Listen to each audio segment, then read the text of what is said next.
Good afternoon, and thank you for joining us today. My name is Janet Goebel. I am the CT Director, Director of Career and Technical Education in Canyon School District in Sandy, Utah.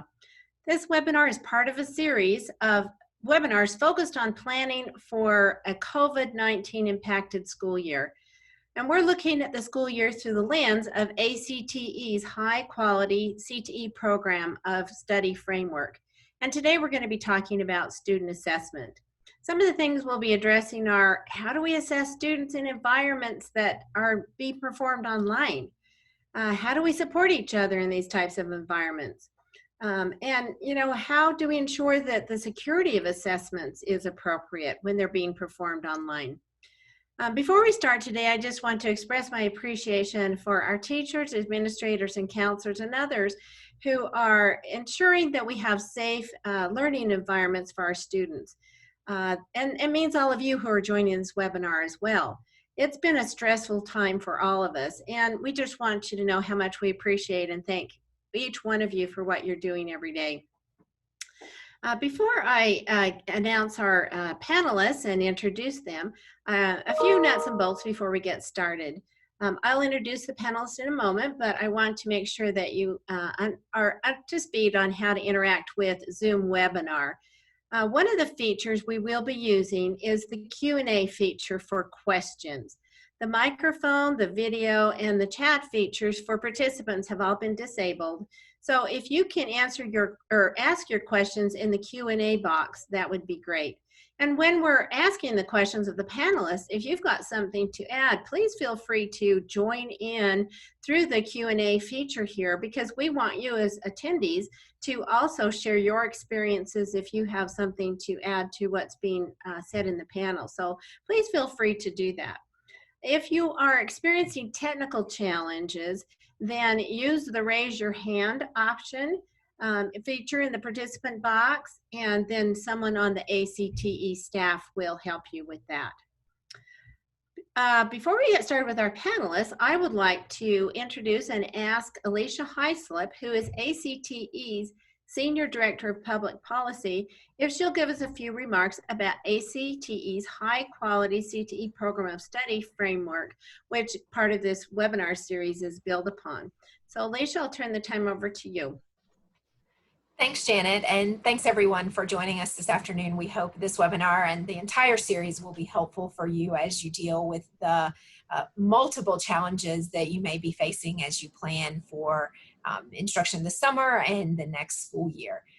Before we dig in, as Janet mentioned, we just wanted to make sure that everybody was aware of the foundation that we were using to frame this webinar series, which is ACTE's Quality Program of Study Framework.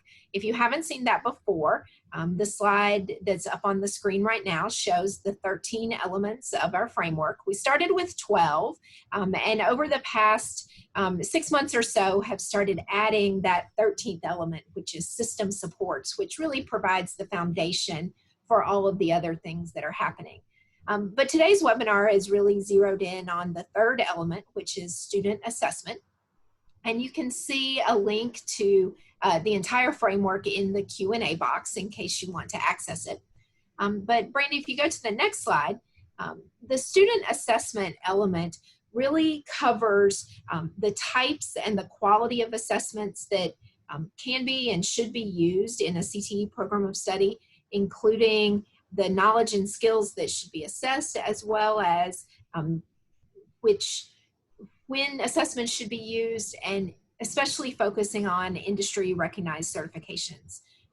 One of the key things for today's webinar, though, is that balance between industry certifications, which are obviously a key part of CTE, but assessment in general in this COVID impacted world. We know that as students return to school, formative assessments are going to be really critical to determine what knowledge and skills they gained over the end of the spring semester and where instruction should pick up or spiral in review to make sure that students that are in sequences of courses particularly have that foundational knowledge and skills they need to move forward in their pathways and programs of study.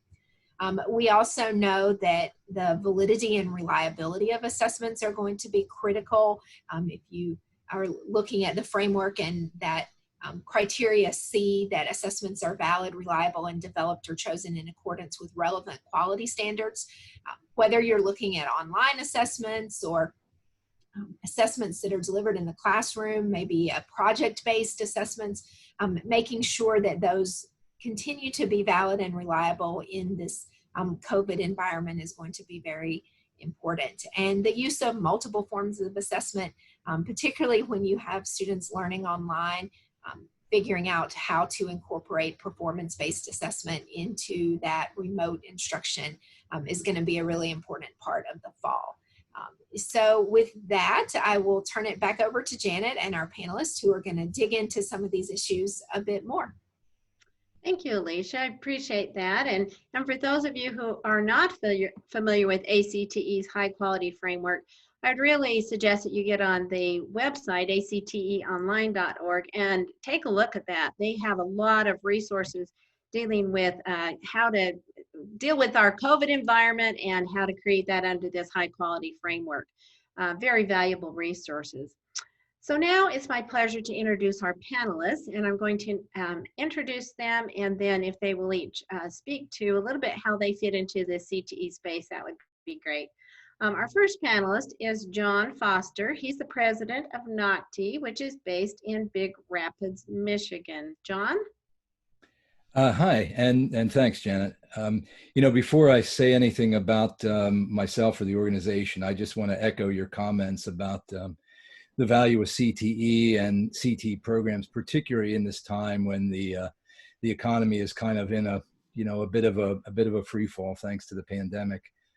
If there ever was a time that would emphasize the importance of CTE teachers and CTE administrators running quality programs, it's now. So I really want to make sure that I say I certainly applaud all of you in the CTE community that are active in working with our students right now.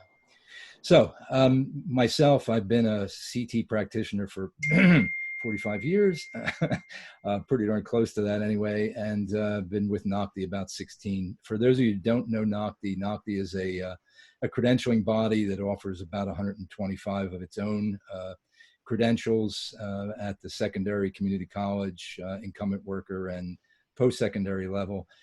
We also deliver for a number of different other associations, including the Manufacturer Skills Standards Council, the Society of Manufacturing Engineers, the Home Builders Institute, the American Culinary Federation, and quite a number of others. But yeah, that's who we represent, and we've been working with the CT community for over 50 years, and you're what it's all about. Thanks. Okay, thanks, John, and welcome. We appreciate you participating with us today. Next up, we have Dwayne Robertson, who's the CTE Director for Colorado Springs School District 11 in Colorado Springs, Colorado. Welcome, Dwayne. Hi, thanks for having me this afternoon. I'm glad to be here. Colorado Springs School District 11 is a relatively moderate-sized school district for Colorado. We have about 25,000 students, but we're about the 5th largest credentialing district in the state of Colorado. Colorado, about 3-4 years ago now, adopted a model similar to Florida in that we have a state approved list of certifications that have an added incentive value to us to integrate into CTE programs. And so we've really kind of embraced that and jumped in with both feet. We certify across nearly every CTE program in the district, from skills trades to culinary to automotive, business, computer science. And we really hobble together a network of certifications and a partnership in order to do that between certifying bodies and certifying institutions. This summer, we're really embracing certifications because we understand that they're a part of the workforce development and the economic recovery after COVID. And in fact, we're even participating right now in a CARES Act grant that's allowing summer boot camps of small student to teacher ratio to do exactly this work of completing certifications that COVID disrupted at the end of the school year. And so we're really excited that people are recognizing that the curriculum and the certifications are a part of the economic landscape, the workforce development. So glad to be here. Great. Well, we're glad to have you. And last but not certainly not least is Denise Roseland, who is Assistant Professor for Curriculum Instruction at the University of Wisconsin-Whitewater. Good afternoon, everyone. It's so nice to be included in this discussion today. I began my career in CTE as a secondary teacher. I worked middle school and high school in the discipline of business and marketing education. I went on to the Department of Public Instruction in the state of Wisconsin and served on the CTE team that administered secondary Perkins funding and provided technical assistance to teachers and programs. And then I went into post-secondary. Was at the Minnesota State Colleges and University System Office and served in the post-secondary CTE and Perkins administration role there until joining UW-Whitewater, where I now train future CTE teachers. Awesome. Well, thanks to all of you for joining us today, and we're excited to get more of your experience and expertise with us as we talk about our topic today. So as our opening question, I'm going to ask each of you to respond to the following question. As you begin looking ahead to the summer and fall, what is the current situation on your campus or in your state or school district? Have you reopened to serving any students in person this summer? Have decisions been made about offering in-person, blended, or remote learning for the fall semester? Dwayne, why don't we start with you? Sure. I think, as with a lot of school districts, what the fall looks like changes daily. You know, certainly there's directives from the federal government, but then we have our state governor. I would have to say at present, the most recent is we may open and look very normal in the fall and have precaution and have protocol in case we have to close if there's an outbreak. But the reality of shifting to a hybrid model or anything like radical has diminished over time, and it looks more normal. We are currently, like I said in my opening, engaged in a CARES Act initiative this summer. Our automotive programs, our construction programs, and two of our computer science, a cyber program, and then the advanced placement model of computer science is utilizing the Microsoft Technology Associate certifications. And so we are trying to engage students in person and in online models this summer to wrap up some certifications. And I can speak more to that later, but you know, the one thing that we are continuing to do is to have more and more conversations about certifications, because one of the benefits to integrating them into a program is that almost by nature, they lend themselves to an online model of curriculum instruction. And I often have supporting curriculum that you can piece together, third party or third vendor if necessary, that lends itself to an online system. It's costly, it takes a lot of purchasing and a lot of training and implementation. But when we switched to COVID, a number of our programs that had already instituted certifications were able to utilize their online platforms and just keep driving forward. Good. Denise, how about your response? Sure. I know that our university has made some decisions, and that is that we will open for face-to-face classes, but we will adhere to very strict standards around social distancing or personal distancing. And that means that many of our classes have more students in than we can actually allow in the classroom with those new standards. And so many of us are considering our creative options for doing AB or 2-2-1 or that sort of instruction where we have half the students sometimes, half the students another time for face-to-face, and we're teaching online. And I know when I talk to the school districts that we place our student teachers in, they're in similar states of uncertainty as what I think Dwayne described. And most often they're saying, here's what we're being told: be flexible and be resilient, be ready for change with almost no warning. And so we're certainly thinking a lot about that as we face, you know, a graduating class of maybe 200 and 300 and 400 student teachers. How will that experience be modified for them in this environment? And I also know that our university will not be open for face-to-face business after the Thanksgiving break, knowing that as people move out, and return to campus, there's all that much more likelihood of the risk of infection. So that's sort of where things are at, I think, for us. Okay, great. John, do you have anything to add? No, I just, would say that, not working in a specific school or a community college, it's got to be a difficult ordeal trying to figure out the right solution. I mean, if you're following the media, all 50 states as of this weekend have relaxed restrictions on COVID. And in 20 of those states, the numbers are going through the roof. So, you would expect that there's going to be a spike sometime in the next several months. So how do you plan for something like that? Most of the schools and states that we've talked to are planned in three ways, both as Dwayne and Denise have talked about. They've talked about a face-to-face model as well as a hybrid model, as well as a completely remote model, and have to be prepared to go either way. So yeah, it's a difficult time for all of us. Yeah, I know in our district, our test case is a group of summer cosmetology students.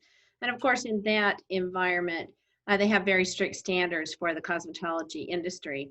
So it's been interesting to see students wear masks, them taking their temperature, et cetera, et cetera. So I think we'll be seeing more of that. Let's move on to the next question. How will you assess learning loss when classes resume? Denise, why don't we start with you? Sure. I think the students I'm most concerned about that are studying to become teachers, their learning loss is that they really missed out on the second half of their semester in the spring of being immersed in the schools and having that exposure to the classroom climate, to viewing high quality teachers, and to interacting with students of the age group they want to be licensed to teach. And so I think early on, we have to really think about important formative ways to figure out what they didn't see in that first half of the semester when they were immersed in that field experience. If I think about the classroom teachers that we talk to who host our student teachers, they're most concerned about sort of the reading loss and the loss in communication skills and the impact of the stress of this pandemic and really that social emotional impact in their classroom. And so I'm seeing a lot of very interesting and creative teacher collaboration around thinking about trauma-informed teaching, what that means in a CTE classroom, how we become sort of shepherds and pilot lights really for students who are really suffering some emotional challenges from this experience. Yep, another facet to work with, huh? John, exactly. John, how about you? What do you think? If you're familiar with John Hattie's work, on effect sizes and the metadata analysis that he did a number of years ago, he looked at the summer slide and he said, it has like roughly a negative 13% impact on student learning. So it's obviously a negative thing when students are away from school for a period of time. And at that point, we were looking at the summertime. Think about when the last time our students were, in a particular facility. I mean, till they come back, it's going to be 5 months, maybe 6 months in some cases. And for a CTE student, it's even more pronounced because CTE is all about demonstration and process and a lot about tactile learning. So, you think in your own life, would you feel comfortable going to a nurse or a nurse practitioner that hasn't drawn blood in, 6 months? Would you feel comfortable, having your brakes done by a technician who hasn't picked up a wrench in 6 months? I mean, it's a very pronounced effect. So we think, and we recommend strongly that when classes resume, that you take a look at national standards and whatever you're using in whatever particular occupational area you're looking at, engage your students in a pretest, both for the purposes of benchmarking individual students to see where their skills are, but for trying to gain, learning gains and learning losses. And yes, there have been learning gains. I know a number of students, in different states have been out on co-op in their actual occupational area during this time, particularly in health sciences and in the hospitality industry. So, how is the teacher going to know which students gained and which students lost from their national standards? So we certainly recommend the pretest. And in our case, and I know others have done the same, We've substantially reduced the the cost of pre-testing, and if somebody wants to even assess those students while they're in their home environment before they even get to school, we can help you do that as well. So, but regardless of whether you're talking about us or any other certifying body, we would certainly recommend taking a look at where students are when they come back, because they have suffered the COVID slide, so to speak. Yeah. Dwayne, what do you have to add? I think at the secondary level, so when COVID hit, Denise is spot on. Our response as a district was social and emotional learning took priority over everything. And so, we had policies about do no harm with grades and protecting the students. And all of that came back to protecting the social, and emotional welfare of the kids. And so I think that will remain a priority for us in the fall when we re-engage with the students. I think at the secondary level, depending on the size of your secondary level, we gain the benefit of often one teacher is the program in a building. And so they know exactly where they left off on March 13th.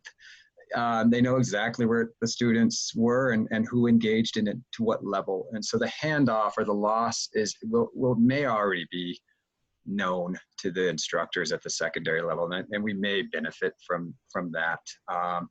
Or in some cases, if I have two business teachers in one school, they can talk to each other about what they did and get done. So I don't know that we're going to see a skills gap that we weren't already expecting and knew about. Where two of the areas that we are interested in discussing when it comes to certification specifically is in a couple of those areas, the students didn't finish their certifications. We never got to the testing. Automotive would be a good example. The ASE didn't institute a remote testing apparatus. And so, the way that those students were ordinarily progressing semester over semester, I have a feeling already in conversation that we're going to look at the repetition of what we should have been doing in the spring in order to get those students certified on and stay on series. I'm definitely more sympathetic to my community college partner who has broader programs and they're probably more interested in what those student gaps are going to look like. So I think we have a benefit of having smaller program sizes sometimes. Okay, very good. If campuses reopen, how can assessments be modified when performance tasks are called for a specific work together, something where students have to be in close proximity? Can more socially distant tasks or simulations be substituted for our regular assessments? Dwayne, we'll let you go first this time. One of the more interesting things that we've heard about, one of our partners to the north in Douglas County here in Colorado, she's already addressed some of this with her culinary team, she being the CTE director there, and they used some CARES Act funding to increase the number of utensils in their culinary programs for this reason, that the students would be able to take home professional quality utensils and do demonstrations at home. That's really creative. And so there may be solutions that we hadn't thought about where students can do demonstrations in places that we hadn't imagined. And if we can use some funding to create that. Back to the number one though, if we return as kind of expected to a more sensitive environment, but an environment that doesn't look not unlike it did last year to some degree, then really that may be not as relevant of figuring out how to do small size sampling and demonstrations of learning. I agree with Denise that we've always struggled with oversized classes sometimes, and COVID makes that way more apparent. And one of the other areas that this has become more relevant to us in terms of even socially distancing within a classroom, our computer labs aren't designed to have social distance. We don't even have the electrical drops to spread them apart. And so we started to have questions about the fact that we don't even have the institutional physical capacity to spread out in some places. So And that's true too of testing centers when we talk about certifications. Yeah. John, what do you think about these performance task assessments? Well, it's a really interesting question. It's a good one too. We know of a couple, two states I know of anyway, that are doing some remote testing, and it's interesting. Dwayne mentioned the design of the computer labs. These are states where bandwidth issues are a factor, and they're very rural, a lot of mountains, a lot of valleys, problems with connectivity and things like that. But they're actually redesigning some of their mobile labs to be spaced out, like Dwayne's alluding to. Much harder task, obviously, if you're in a physical building already, but yeah, interesting. But it's also interesting because up until COVID, credentialing bodies and folks like me were arguing with our personnel accrediting bodies that remote proctoring, was a good thing and it should be engaged in.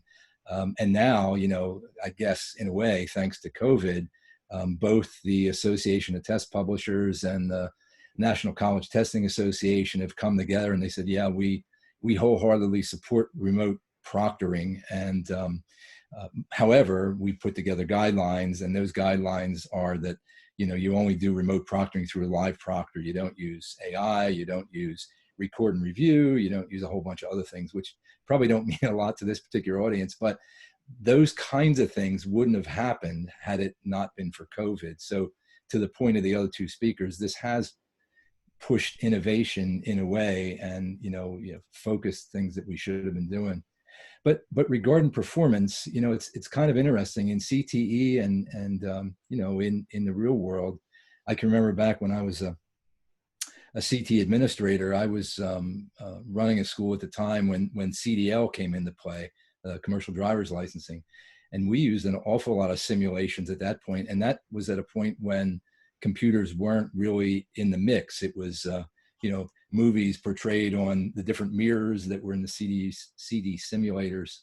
So we've used those kind of things in the past. It's you look at pilot training and flight simulators. I was at Fort Lee recently, which is where a lot of certification training goes on for our military, and there's tons of simulation work that goes on there. I guess one of the things that has always been a bit of an issue was employer acceptance of something less than an actual performance test. And of course, that will continue to be the case for a while. But you're starting to see exploration from folks in my industry, in things like gaming, in artificial intelligence, a lot of work in augmented reality that we could talk about, but things that are really very positive for CT that give learners a chance to actually manipulate things and experiment with things that they may not actually be able to do in the real world, whether that's because of lack of facility or lack of equipment, or maybe it's just dangerous. So it's been interesting watching the evolution. Frankly, I've seen, like Dwayne alluded to, we've seen an awful lot of creativity amongst teachers. I was just talking to a welding teacher that did a welding demonstration with cake icing and wafer crackers. It's the same kind of manipulation. You substitute an icing handle for a torch, and I know that's not a real performance examination, but it gives a student to have some muscle memory practice, and so that's a good thing. Anyway, I guess I'd close by saying that the two big issues with performance related credentials and performance related assessment are two things right now. One is employer acceptance, and the other is mass scalability. It's great if you're going to be working with a small set of students where you have one person interacting and doing performance kind of things with them and evaluating performance one-to-one. It's another where you're trying to evaluate the competence of, 2,000 individuals. So we're not quite there yet, but this certainly has forced us to get a lot closer. Yeah. Dwayne, did you have something you wanted to add back on that? Sure. And I just, hearing John and just talking about it, one of the things that when he says, and it's an odd phrase, right? One of the good things about COVID is it we had the capacity to allow students to interact with our computer networks remotely, VPN and that kind of technology. I never really explored that before. We are now, when we talk about simulated, we're now having serious conversations about our students being able to access our computer labs 24/7 to get access to SolidWorks, Autodesk, AutoCAD programs, the automotive simulator programs. We have a simulator that we use for our drone programs. So those things where students had always been limited to, because of this, we are having conversations about the students have to be able to access this asynchronous of our classroom environment. And that has been a really interesting solution. There are all sorts of equity and internet access issues related to it, right? But at least the conversation is happening, even at the secondary level. And I know we're not alone in having those conversations. So that's a good simulated or a movement towards progress. Very good. Denise, did you want to add something to that? I think that John and Dwayne have really covered a lot of the things that I would have shared, but I think one additional thing I wanted to just mention is some of the things that I hear teachers talking about most often, and that is they're really surprised pleasantly about how many resources existed out there that they didn't know existed before. So this idea of having a VPN where students can access all the institution or the school district's technology resources from home, assuming the connectivity and broadband issue is not in the way for them. And so I've been really relieved to hear that, right? That there are resources out there that they feel they can still continue making progress in the development of knowledge and skills in their disciplines. And in many instances, teachers are having fun creating some of their own more formative performance-based assessments. So they're out there doing crazy things with the garden hose and things that blow up in the yard, and they're videotaping it themselves, and they're asking students to simulate some of these same principles, right? So, I'm pleased. I'm pleased to see that kind of resilience that's bubbling up in the field and creativity. And I certainly give homage to the point that John is making. Employers need to have standards to adhere to, and some of the things that we're doing in this remote time won't stand up to that criticism or those standards. But I think so much of it is really about keeping kids engaged and our students engaged, whether they're adults or kids, in learning this content, feeling passionate about it, and continuing in pursuit of a career. So, I've been relieved and excited to see that. Yeah, that's fun to watch, isn't it? Our next question is, how can we determine which standards within programs are best to be assessed in person and which can be evaluated remotely, and this is the key part, in a valid and reliable way? John, why don't we start off with you? Sure.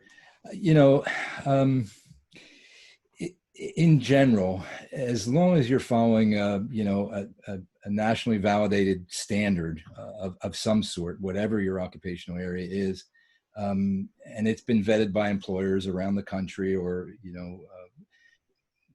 then your credentialing assessments that are tied to that, and your instruction should also be tied to that. So as long as you're focused on acceptable standards, however you determine those, I mean, that's the key piece. But, in terms of which ones fit better and which ones fit worse, I guess it's kind of funny.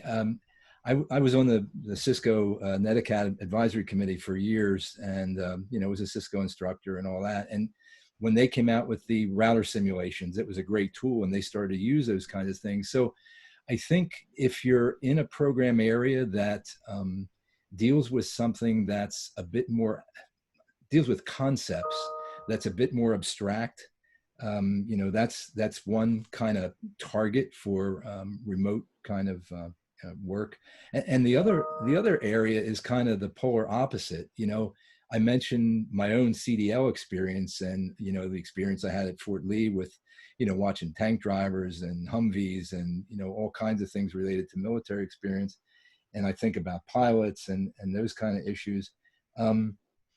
The other area where remote testing may work pretty well is if you're focused on a specific piece of machinery or a specific piece of equipment. So kind of the two polar opposites of CTE, something that's really abstract and something that's very focused on one particular task in one particular piece of equipment.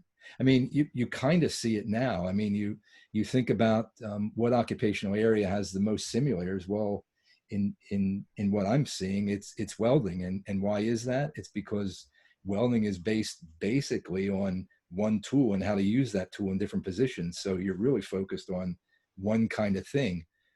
If it was heavy equipment, you'd be focused on how to operate those controls in a backhoe or in a crane.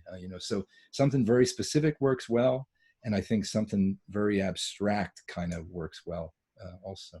So that's my 2 cents. Denise, what do you think?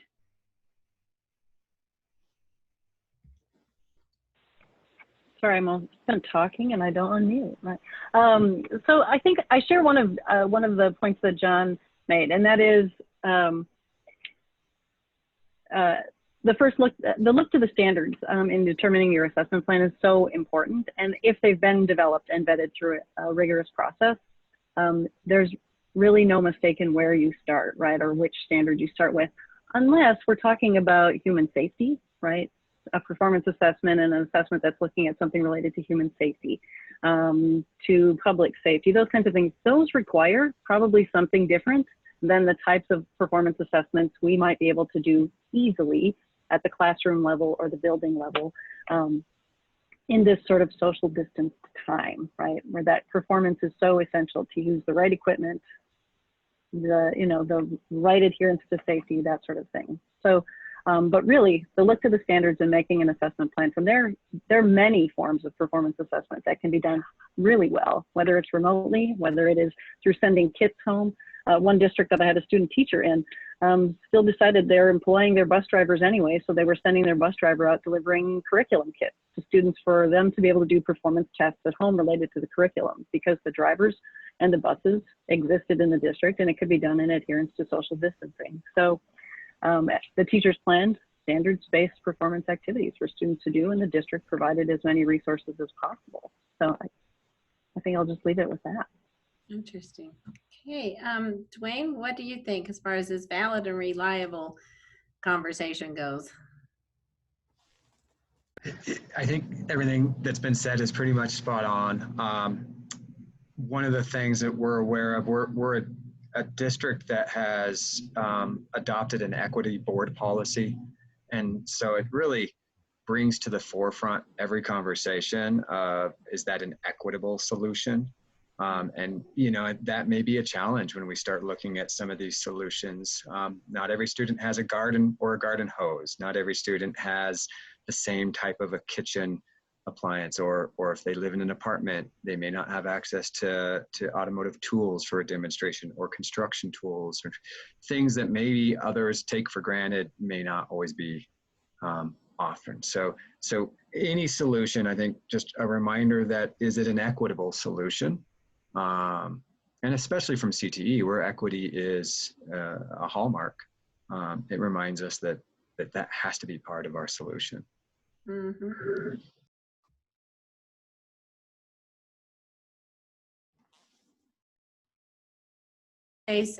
Classroom environment could easily be modified to the remote environment.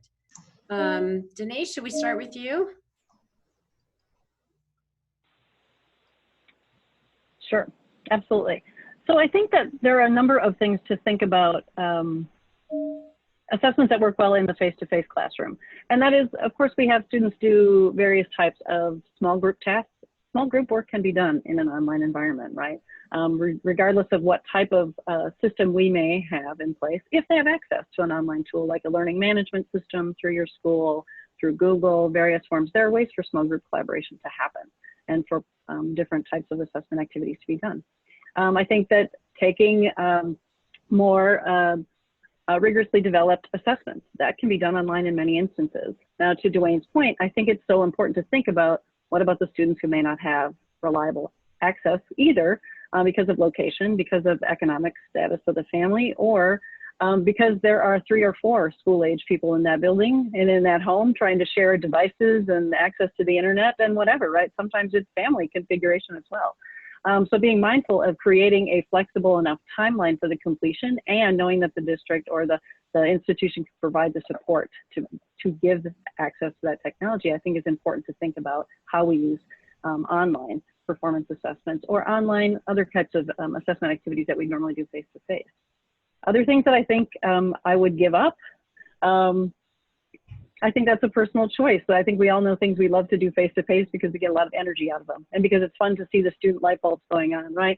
And that sort of thing. But I also think that the use of, I sometimes say, hear me out on this, the use of social media can be really powerful in delivering the kinds of assessment and interaction and student engagement that we are used to seeing in a face-to-face classroom. And many times our students are strong natives of those environments. So not being afraid to try something like a Facebook Live or an Insta Live or Flipgrid or other ways in which they can show and perform their assessment task for you in a different way. Yeah, I just have to jump in here because I have a great example of this. In our cosmetology program, apparently Instagram is a real thing in that industry. And so when we were forced into this COVID situation in March, our cosmetology teachers, that's how they graded. The students could either, say for instance, they were doing a bob haircut. They could show the steps either on their friends or family or on their mannequin, and then they had to post all these steps on Instagram. And as soon as the teacher liked it, then that meant it had been graded and they could move it to their own personal Instagram. And, you know, like you say, it's pretty natural to the students that we're dealing with to work in that online social media platform. So I thought that was an interesting application of that. Yep, I've seen it done lots of times. Yeah. Let's jump to you, Dwayne. What do you think? I can't think of any that are easily modified to that remote. John mentioned virtual reality and Denise mentioned resources. And so I think that's where we're finding that the teachers are going out and finding new third-party vendors. And that's always the case with certifications, is that it's really important, I think, for especially if someone out there is thinking about adding certifications for the first time. It is a 3, if not 4 or 5-legged relationship to deliver quality certifications. The instructor rarely has the material by themselves to deliver the certification content. There's always generally there's an industry certifying partner, right? That is the remote testing center or the online testing center or validating your testing center, right? It's a partnership, but then there's always a third curricular piece. And that's where, when John mentioned VR, you know, we're finding new partners out there developing VEX VR componentry that kids can be building VEX modeling in VR space that we hadn't thought of or used before. And some of it's expensive, some of it will have a cost, some of it is how we might rethink about using Perkins dollars or other funding sources. And so I don't know about a specific task, right, that easily lends itself to creativity. And I think plenty of teachers are being creative around those. But I think more frequently, finding a new solution that may be in development, VR is an absolute on the rise. One quick example would be, and I think I already mentioned it, but our drone program courses in our aviation science programs, instead of kids trashing our drones, learning how to fly them, we, in partnership with CSU Fort Collins, a 4-year institution here with a strong aviation program, they turned us on to a simulator, a professional quality level simulator that they're using with their college students to teach them how to fly. It's the same simulator that people who want to learn how to fly high-end remote control RC airplanes were using. Never thought of that before. And what that automatically did was it allowed us to have 30 students in a classroom engaged at the same time, as opposed to small teams and hopefully your drone is flying and the last class didn't break it. So I would say that VR solution can't be probably overstated. Oh, that's interesting. John, what would you like to add to that? Yeah, you know, both Denise and Dwayne hit some really great topics, and you know, I'm trying to scribble down what I want to mention. You know, as far as Denise's example of the groups and social media and the power. I mean, it's I just saw I think it was a dental assistant classroom. I think it was a community college level, but they were using a Facebook group to demonstrate the instruments used for smoothing a filling and which ones to give the dentist and that kind of thing. And they all did it their own ways, and they all did it from home. So it was interesting watching some students that had built a clay model of a tooth, and other students had made one out of cardboard, and other students were using a graph and pointing to things. It was just really a great experience that demonstrates the creativity of the students who are, you know, going to enter our workforce soon. It made me feel good about CTE, for one thing. So I just want to stress that point, that that's important. And, you know, Zoom rooms, we've been doing a lot with Zoom rooms lately too, you know, so you can break off kids into learners into small groups and discuss a particular topic while other topics are doing something else. You know, you can use a number of different instructional strategies that way. But I guess, well, one other thing, Dwayne mentioned the whole virtual and mixed reality kind of thing. We stumbled across a couple of resources lately. You know, one of them that I mentioned is JigSpace. JigSpace is an Australian company, but they basically provide 3D objects that an instructor can manipulate and, you know, basically assemble kind of like a PowerPoint, you know, with 3D objects that the instructor could manipulate. So the instructor could be a health instructor and could take a heart and could rotate the heart so that they could show the different arteries and those sorts of things, and just do a screen capture of the instructor doing that kind of thing. And it's really pretty impressive, and it's a novel sort of thing too, which should help with student engagement. But I guess, you know, where we've been going is we've been trying to watch the gaming industry again, like I mentioned before, a little bit more. We've seen actually the home builders who we work with have an HVAC game where people have to come in and troubleshoot whatever it is, whether it's an oil burner or a heat pump or whatever it is, and they get points for making that diagnosis quicker. And there's actually a leaderboard, and you know, you can say what you want about competitions, but if it's voluntary and students want to participate, you know, I don't see a reason not to do it. So that's been kind of interesting. The other one we've seen is one in residential wiring. You think, geez, how could you simulate, you know, drilling a hole in a stud or in a, you know, a metal stud or whatever it happens to be, and running wire to a panel? Well, this particular game does a pretty good job of it. You know, and so same kind of thing. You get points for completing a circuit. You get points for completing so many amps in a circuit board, and it's really pretty interesting, and it's pretty darn engaging. So we think that incorporating those kinds of tools into you know, the remote environment may be a good option. And somebody else mentioned safety too, and I'll put a plug in for one of our partners, ZSpace. ZSpace does what they call mixed reality. We kind of call it augmented reality, but it's the same kind of thing that students use when they played that little game where they were looking for little creatures running around in their environment with their cell phones. They use that kind of scenario. So you can basically, you know, hold up your cell phone and you can find out, I don't know, the names of operational components on you know, on some sort of a processor. And so that makes learning a little bit more fun too. So there are lots of things that this experience has pushed us into. And I think we're going to see a lot of interesting products and interesting solutions in the next couple of months, years. One last little piece. I just mentioned this. We are ourselves, and this is not meant to be a plug for us, but you know, we're also working on micro credentials. What are those discrete pieces of information that a student really could benefit from? Maybe as a lattice work towards a credential, or maybe not. Maybe just something that's really important for that student to know. I think there's going to be movement in those fields as well. I see it in professional development, and I see it with in the incumbent workforce too. So. Well, and that kind of goes right along with the next thing we want to touch on before our time's up here, industry certifications. So, have you thought about, or what are you doing if your usual testing center is closed? What assessments can be proctored on campus or at a work site?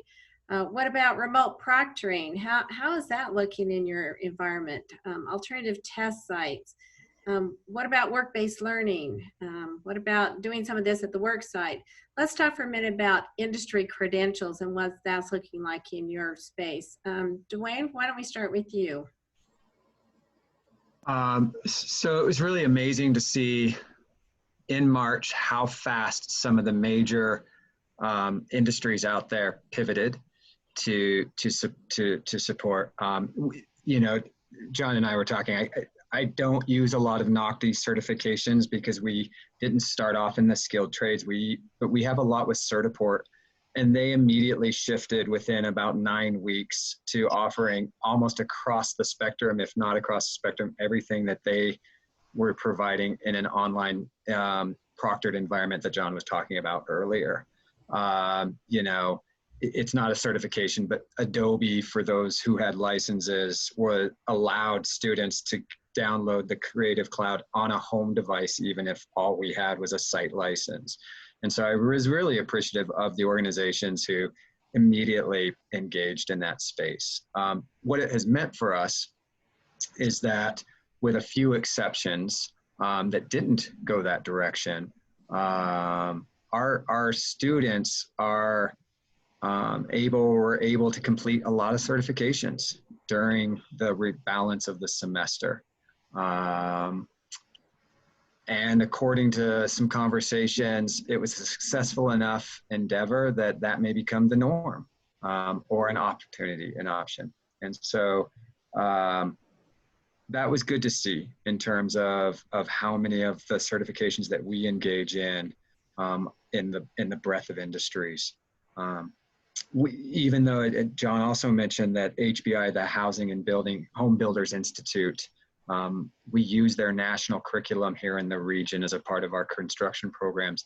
They have a NOCTI certification, but we, in our programs, we're going with a hand demonstration or a one-to-one demonstration, and that's still the case. And so that's one area we need to continue to explore about how to integrate the online certifications. And in that case, it is a NOCTI certification body, a partnership. And then the ASE, I hope that they'll explore that in the future, because that really limited what our students could do to complete their ASE student certifications. So those were two areas where there's more work to be done for sure. But largely, I think industry stepped up and really came to bat for our students. I would agree. Denise, let's go to you. I'll be brief and say that similar to the point Dwayne made, that third-party certifiers and industry groups in general sort of stepped up and pivoted quickly. We also see in certain fields like teacher licensing that the state departments of ed quickly made waiver opportunities for students who could not, under any circumstances, meet requirements of licensure, and they're able to gain licensure, at least in some cases, on a provisional basis or for a one-year basis, with the opportunity to complete credentialing requirements. And so it's so important for these things sort of beyond these students' control that they see these large bodies, right? These large institutions step up and say, we understand and recognize. We recognize all the work you've put in so far. And so that went a really long way to sort of have these organizations, these institutions step up and create opportunities for students to still feel some sense of completion and some achievement of their goal. The other thing I'd say, that in cases where that didn't happen or it wasn't possible, to John's point earlier, we really looked at how can we prepare students through micro-credentialing opportunities that get them closer to the credentialing they're going to have to do at some point when we can resume closer to normal activities, right? And so what small pieces can they continue to make progress on now so that they are positioned, ready to step in when credentialing and assessments can catch up? Very good. John, do you want to add anything? We just about out of time. Did you want to add anything about the industry credential aspect of things? just to underscore what was said about remote credentialing, a lot of things did happen at the same time. Like I mentioned earlier, the credentialing bodies that watch Certiport and us and a bunch of other folks agreed to accept remote proctoring, and we like Certiport. I know Certiport used the Pearson system. We had an agreement with ProctorU that we maintained, and we've been doing it as needed in the past, but now it's a major component. So this last week, we delivered 500 remote credentials, and that's roughly what we've been doing for the 13 weeks that we've been in COVID or so. So that represents roughly 14 or 15 states that are taking advantage of it. And it's funny because we're seeing particular states ramp up on the remote side really quickly, and others not taking advantage of it at all, at least with the people that we normally deal with. So it's been kind of interesting to watch. But yeah, we've always had remote testing. We've just never pushed it because we've never had to before, and now it's a regular part of our regular business model, so to speak. So yeah, I think you can expect to see it from everybody in the future. Well, I know in our technical center, we had our diesel program, ASE testing has been mentioned earlier, and we were lucky enough to be able to figure it out with proper social distancing and masks and so forth to bring those kids in to get that finished up. But it was dicey there for a minute if that was going to happen. So we were glad we were able to do that. Well, unfortunately, there's a lot more we could talk about, but we're just out of time. I do want to thank Dwayne and Denise and John for your time and sharing your expertise and ideas about this important topic of student assessment. And I wish you all the very best as we collectively prepare for the 2021 school year and however that looks and whatever form that takes. I also want to make sure to mention in this webinar that ACTE just released a COVID-19 guide earlier this week. I got my email link yesterday, actually, and I encourage everybody to take a look at it. It's really a great resource, really comprehensive, and you can find it on the same page that these webinars are being promoted. And we'll place it in the Q&A box right now, too. And just please remember that ACTE is here for you. We're here to support you. We're here to help you navigate these turbulent waters of the COVID time and to also have our mindset on that high quality CTE program of study framework. So we hope to continue to hear from our educators, administrators, school counselors, and all other professionals of all of you out there who support our students through this difficult time. And we know that there are more challenges and needs for additional support that are right around the corner that we don't even know what they look like yet. But I think together we can make that be a successful experience for our students no matter what brings. After all, we're teachers. We're pretty resilient and pretty flexible. So just thank you to everyone. So that brings us to the conclusion of this webinar. Thank you so much for joining in, and please stay safe and stay healthy.